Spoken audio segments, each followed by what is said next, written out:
Hi there. So today we're going to talk about the Seven of Swords, also known as the Lord of Unstable Effort, and maybe the most misunderstood card in the whole tarot deck.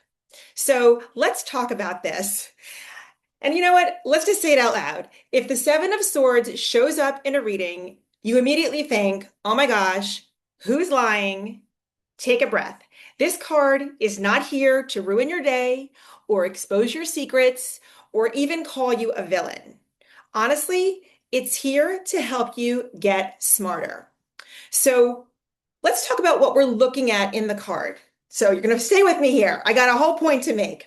So we see a figure quietly walking away from a camp, holding five swords in his hands and leaving two behind. And while he's doing that, he is literally glancing over his shoulder. So, can we talk about something that's important that's happening here? First of all, he is not sprinting. He is not in alarm, and there is no chaos. This is not a crime scene. This is a thoughtful exit. So, the Seven of Swords lives in the mind. It's a strategy, an awareness, and knowing when not everything or everyone needs access to you. The symbolism, let's get to the good stuff. See, the swords, they represent the mind, our ideas, communication, our thoughts, our perception, how we think. So, right away, this card is about mental choices, not about good behavior.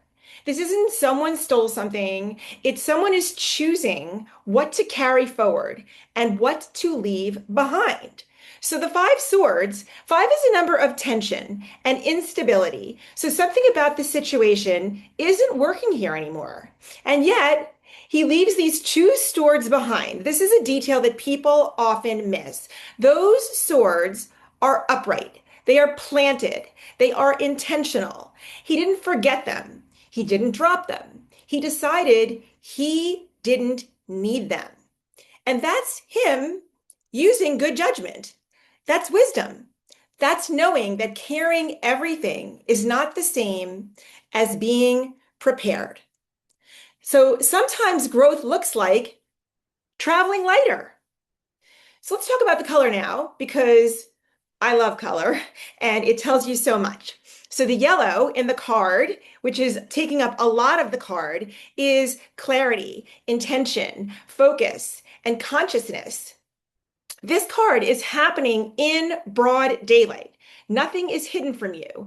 Not if it's not being announced. He is wearing red clothing, a red hat, red shoes. This is about motivation, survival, personal desire. This is not evil. This is not selfish. It's human. This is a card of I need to take care of myself now. There is some blue in the background, a little bit, and the blue brings us back to thought and communication. This is a mental shift. It's not a moral failure. So this card has what I call a reputation problem. And sometimes the Seven of Swords can talk about dishonesty. But far more often, it's about quiet boundaries. It's about strategic space and choosing privacy over explaining. This is a card of I don't need to tell you everything. I mean, everyone doesn't need to know everything. And honestly, that's what we call maturity, right? See, something people don't know, I'm going to tell you about some of the older interpretations. But in older interpretations, the Seven of Swords was linked to outsmarting an unfair system. This is a card that shows up when the rules are broken, when the game is rigged, or when being nice, quote unquote, costs too much. It's not deception, it's about adapting. And this card often appears when you've outgrown being naive and realizing that honesty, without really discerning what it is that you want, can be self-betrayal. And that can be a big lesson. So when this card shows up for you, I want you to ask, where am I being strategic instead of reactive? What no longer needs my explanation? And where am I done caring just to make other people feel comfortable? Sometimes the most empowered move is the quiet one. No speech, no drama, just clarity. So the Seven of Swords isn't asking you to be sneaky. It's asking you to be smart. You don't owe anyone the whole story, and you don't need to carry every single sword. Take what's yours, leave what's not, and trust that knowing when to walk away is quiet and solid. It's not weakness, it's wisdom. Do you agree? Do you disagree?